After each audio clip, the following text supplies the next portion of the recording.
Ada seorang profesor, Profesor Zafarina USM. Profesor bidang kimia juga. Profesor Zafarina Zainuddin USM Penang. Ya? Dia profesor kimia dan pengkhususan dia adalah kajian DNA mitokondria. DNA. Dan saya kata tuan-tuan boleh cari ucapan beliau, penemuan beliau, dapatannya yang dibentangkan dalam YouTube, dibentangkan sejam 2 jam. Dapatan dia. Saya terima Profesor Zafarina punya kajian, pandangan yang memberikan apa? Input yang sangat berguna kepada ilmu sejarah. Sebab apa saya terima? Sebab Profesor Zafarina dia mendatangkan dapatan dia, data-data dia itu daripada kepakaran dia. Dia berkepakaran dalam bidang kimia, dalam bidang DNA. Kajian dia didatangkan dan dikata, okey, sebenarnya DNA orang Melayu ini adalah antara DNA tertua di dunia. Tuan-tuan, ini kena percaya. Ini kena percaya. Sebab apa saya kata? Sebab yang dia buat itu adalah bidang dia. Berdasarkan kajian DNA mitokondria. DNA mitokondria kata Prof. Zafarina ini diambil daripada nasab ibu. Nasab ibu. Dan orang Melayu ini sebenarnya DNA dia adalah antara yang paling tua dalam dunia.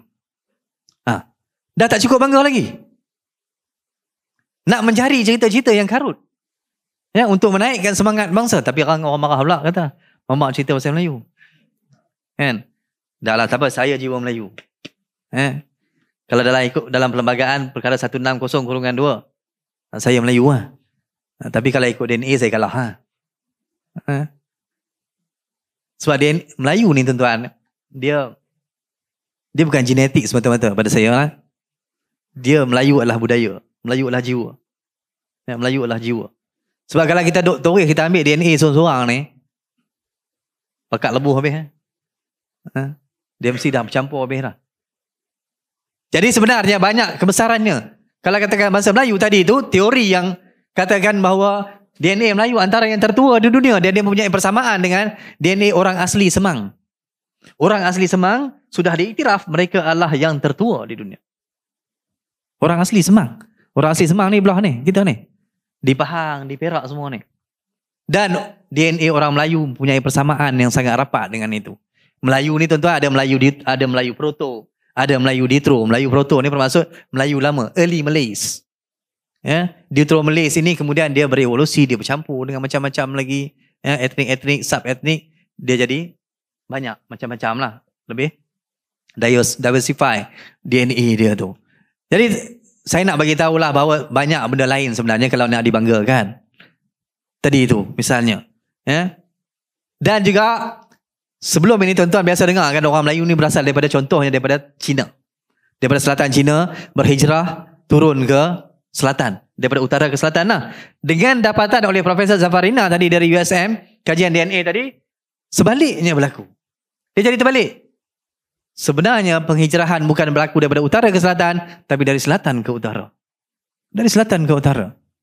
Teori yang datang kata daripada utara ke selatan tu nama dia teori out of Taiwan. Out of Taiwan disebut oleh Profesor Peter Bellew dan Blast. Mereka ini sangat popular. Dalam kajian arkeologi, mereka ini sangat sarjana-sarjana yang popular lah. Profesor Zafarina kita ni dia datang, dia menafikan. Ya, dapatan itu dia kata tak. Sebenarnya DNA orang Melayu ni membuktikan bahawa mereka ini, perjalanan ni macam mana tuan-tuan? Ustaz, ada dua.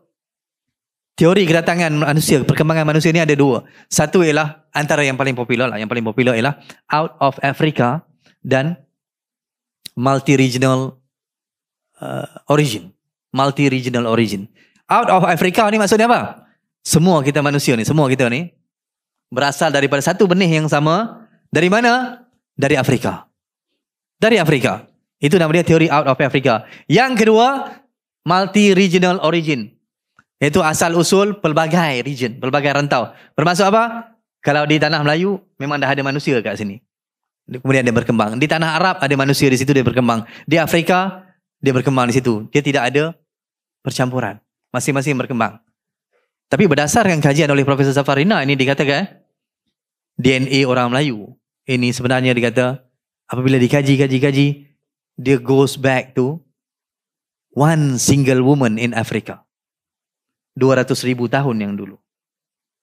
200,000 tahun yang dulu, DNA manusia ini apabila dikaji 200,000 tahun dulu pada satu perempuan yang sama. Mungkin siapa itu? Mungkin Hawa. Sebab kita, ibu kita semua adalah Hawa. Ya? Tapi saya tak kata lah. Selagi mana tidak putus benda itu, saya kata mungkin. Sebab kita percaya bahawa ibu dan bapa kita lah Adam dan Hawa. Maka dia kata apabila buat DNA mitokondria daripada nasab ibu tadi itu 200,000 tahun dulu. Jadi percambahan itu, pemencaran itu berlaku dari Afrika, dia keluar, dia bergerak ke Asia Tenggara. Dia bergerak ke Asia Tenggara, masuk ke alam Melayu. Ini tanah Melayu, kemudian baru naik ke atas. Baru naik ke atas. Jadi dia datang dengan sesuatu teori yang baru.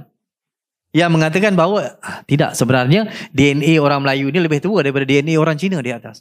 Sebab selama puluhan tahun kita disogokkan dengan pandangan bahawa orang Melayu datang daripada atas. Dan kenapa ini penting? Kenapa ini penting? Tuan-tuan pernah dengar tak orang Melayu sebagai pendatang? Orang Melayu ini pendatang di tanah Melayu. Tuan-tuan biasa dengar ke tidak? Ada orang politik yang menyebutnya begitu. Jadi kajian ini sebenarnya sudah melawan segala hujah-hujah ahli politik ataupun pengkaji-pengkaji sejarah pseudo history, kita kata ahli sejarah palsu yang mengatakan orang Melayu juga pendatang. Tidak. Orang Melayu adalah penduduk asal di sini. Orang Melayu adalah penduduk asal di sini. Jadi sebab itu kita kata pemahaman terhadap keseluruhan sejarah ini, perkaitan dia daripada satu poin ke satu poin yang lain ini sangat penting. Sampailah kesimpulan itu kita bawa sampai hari ini, kita kata ada orang yang menuduh orang Melayu sebagai pendatang itu tertolak sama sekali. Ini pun saya pernah juga bergaduh 3-4 tahun dulu.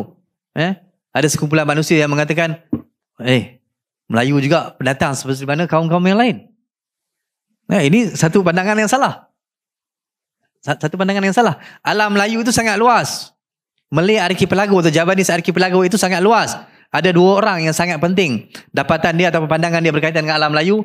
Alfred Russel Wallace dan juga Thomas Stamford Raffles. Raffles yang curi pulau Singapura tu. Mereka ni menulis betapa luasnya alam Melayu dari Madagaskar di barat sampailah ke kepulauan kecil-kecil yang berada di selatan Lautan Pasifik. Contohnya Palau, Fiji, Tonga, semua itu adalah pulau-pulau kecil. Yang kita kata kalau kata rumpun dia Austronesia. Rumpun Austronesia. Jadi besar.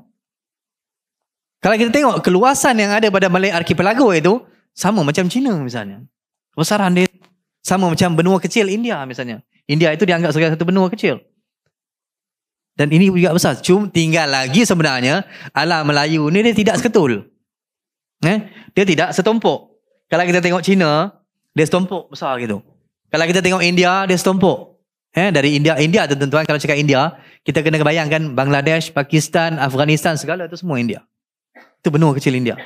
Asalnya ribuan tahun dulu semua itu India. Kemudian dia disebabkan oleh kolonialisme, oleh penjajahan, dia terpecah-pecah menjadi negara-negara yang kita ada pada hari ini. Sama juga alam Melayu. Sebenarnya semua itu adalah alam Melayu. Tidak ada konsep migrasi, yang ada adalah konsep perantau. Perantau. Anak rantau. Kan? Anak rantau, anak dagang. Anak dagang ni apa? Dia ni daripada point A ke point B, dia pergi berniaga duduk situ. Kalau tuan-tuan baca buku Prof. Hamka, Buya Hamka, nama tajuk buku dia Ayahku. Dalam itu dia menulis tentang jiwa orang Melayu ni.